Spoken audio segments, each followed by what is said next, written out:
Did you know since 2016 the UK government has introduced 8 major anti-landlord policies? Pretty crazy, right? And this has led to 26% of landlords selling properties within the last year. And to be honest, I get it. But despite all of this, I've just completed my first HMO conversion with £40,000 left in the deal. And that HMO makes me £1,200 a month. That's a 36% return on my money. And in this video, I'm going to show you exactly how I structured that deal to sidestep all 8 of these policies and how you can do the exact same thing. My name's Jim and I still work full time and I'm building my property portfolio on the side. So if you're interested in property, make sure you subscribe to the channel and hit that little notification bell.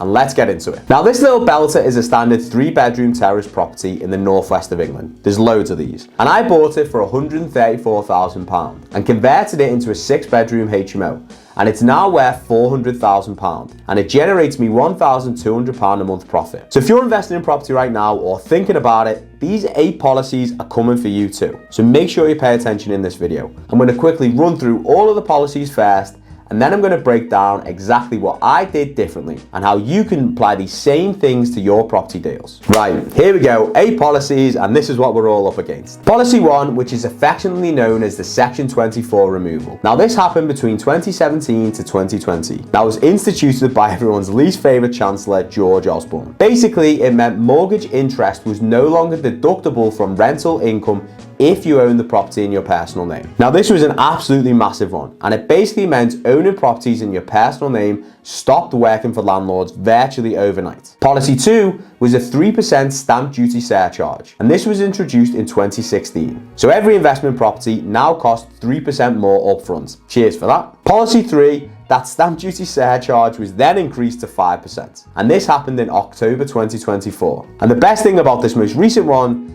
is they did this on a day's notice. Absolute belter. So 2% overnight. Policy 4 is income tax on rental properties is going up by 2%, and this is coming in April 2027. And a nice little gift from our good mate Rachel Thieves. Policy 5 is EPC E as a minimum. So you can't let out a property anymore if your EPC is an F or a G rating. Policy 6 is an EPC of a C minimum, and this is coming in 2030. And the estimated cost per property is 10 bags. £10,000, and that's going to sting a lot of landlords. Now the EPC changes have been in the post for a while, and it's only ever going to go one way. Policy 7 is the Renters' Rights Act, and that's coming in May 2026. Section 21 is going, rent increases are going to be capped, and there's going to be a new tribunal system. I've still got my reservations about how this is actually going to play out, but it's coming either way. Policy 8 is making tax digital, and this is coming in April 2026. There's going to be quarterly digital reporting for everyone. So it's more admin and a bit more hassle. So that's the 8 policies. And the colour of the government doesn't matter.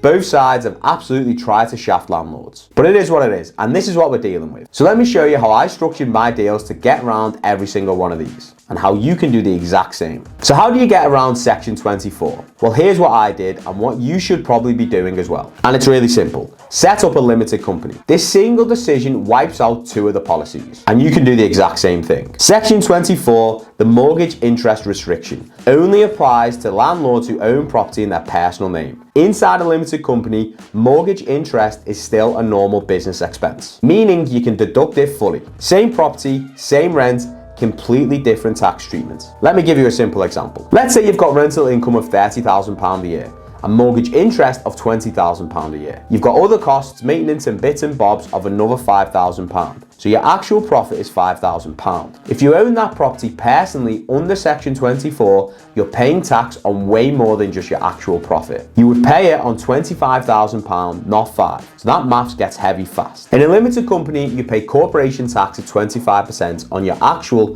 £5,000 profit. That's £1,250. That's a massive difference. The company structure also helps with the income tax increases coming in 2027. Those only hit personal income, not company profits. So nowadays, most people investing in property do it through a limited company. And that's the exact thing I did for my HMO. So 2 policies were navigated, and if you're buying property in your personal name, I'd recommend having a word with your accountant, because this one change could save you thousands. But like most things with tax, it's never black and white, so it's always worth getting a professional opinion. So how do you make the numbers work when the stamp duty and EPC costs are eating into your returns? Well, the strategy is pretty simple, and it comes down to the actual investment strategy. And this is why I invest in HMOs. Now, I do have a buy-to-let as well, but investing in HMOs counts as 4 more policies. The stamp duty surcharges. First 3%, now 5%. This hits every investment property. On my £134,000 purchase, that's an extra £6,700 I had to pay that investors 10 years ago didn't. Now, unfortunately, you can't really get around this one. But with HMOs, because the returns are higher, you can factor these costs in and still make it work.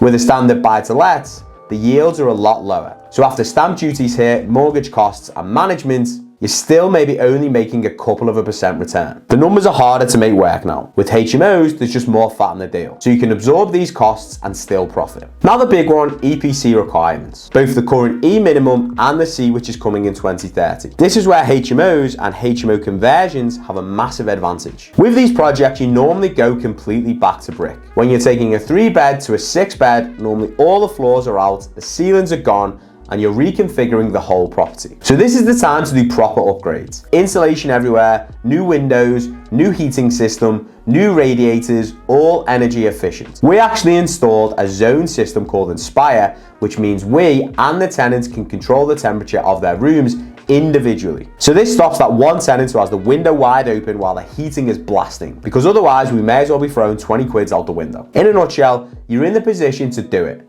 and you're spending the money anyway on the refurb. So it's just part of your project cost. Whereas a standard buy-to-let landlord, it's pretty difficult to make the numbers work by doing all this work. Getting up to a C could be a proper hike and expensive. With a HMO, you build it into a profitable project from day one. So that's 4 more policies sorted. If you're looking at buy-to-lets and the numbers aren't stacking up, this is probably the reason why. I get HMOs aren't for everyone, but they're worth running the numbers on. So another issue you might come up against is you only have one pot of money. So how do you get that pot working as hard as possible for you? Well, this is actually linked to the previous decision, and it's the decision to do HMOs where you can and get commercial valuations. If you're going for a 6-bedroom HMO or bigger, you can get a commercial valuation. And this is how you get more of your capital back out of the deal without selling. The reason most property investors end up selling is to access equity in the deal. But then you can get hit with capital gains tax, which normally ends in a big tax bill. With commercial valuations, you can pull more money back out through refinancing, so you don't actually have to sell. And commercial valuations basically work on how much the property makes as an asset, divided by an area yield depending on where you are in the country. In my case, that gave me a 400,000 valuation on a property I put 340,000 into. So I refinanced at 75%, pulled 300,000 out and left 40,000 pounds in the deal. And I got my capital back without selling, and I still own a cash flowing asset. Now I've got a whole video breaking down exactly how this works, the maths, the process, and everything included. It's called the infinite money glitch, and I'll link it at the end of this video. And this is how you keep everything moving. You're not stuck waiting to save up more deposits. You recycle from one deal to the next. Now broadly, if we were to summarize, the government is trying to get amateur landlords out of the private rented sector. So if you're going into property investment now,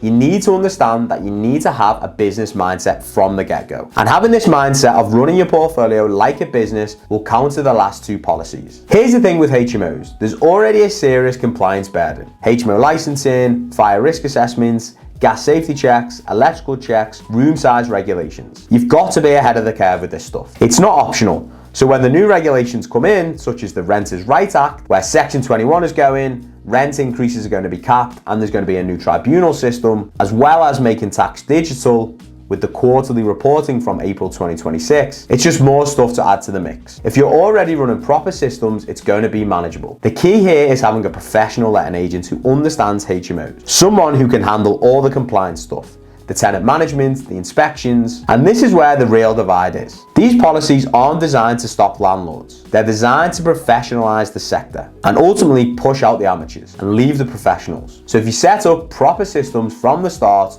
or work with agents who already have them, you're going to be on the right side of this divide. So 8 policies, 4 key decisions, and every single one of them is sorted. So here's the scores on the doors with the numbers from my first deal to get around these 8 policies. Purchase price 134,000. Total project cost 340,000. Back end valuation 400,000. Refinance 300,000 out, which means I left 40,000 pound in the deal. monthly profit of 1,200 quid, annual profit of 14,400, and the return on capital is 36%. 36% return on my capital. The stock market averages around 10%. Now, I'm not saying you're going to hit 36% on your first deal. Maybe hit 20%, maybe 15%. But compare that to leaving money in a savings account of 4%. Or a buy-to-let maybe scraping 6%. And you start to see why this strategy is worth understanding. And every single policy that's crushing normal landlords, well, you can structure stuff around it. Now, this isn't going to be for everyone.